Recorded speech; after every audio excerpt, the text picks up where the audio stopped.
Behind this car lies an unbelievable story because this Porsche was built in the GDR.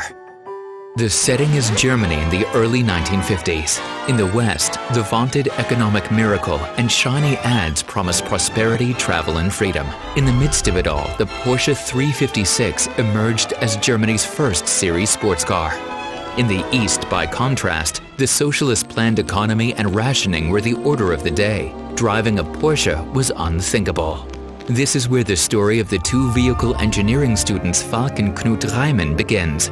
The brothers from Dresden wanted to drive a Porsche of their own and decided there and then to construct the car themselves. But how does one build a sports car in a country in which everything is rationed? The brothers set to work in their garage. Decommissioned war machinery would stand in. Taking the floor plate of a Jeep-style Kübelwagen and cable brakes, the brothers first built their chassis. The body was constructed of old truck hoods beaten into shape over thousands of hours of labor. But the engine was a problem. How was one supposed to procure a sports car engine in the GDR?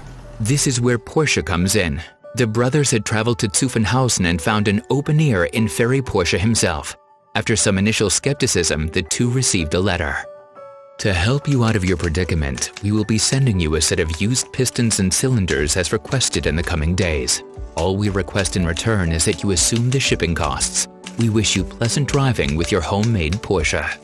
The Reimanns were able to pick up their original Porsche parts at a dealership in West Berlin. They then smuggled the pistons and cylinders over the border in a dramatic cloak-and-dagger foray. Back in Dresden, the two used a VW Beetle engine as their base and modified it into a passable sports car engine with the Porsche parts.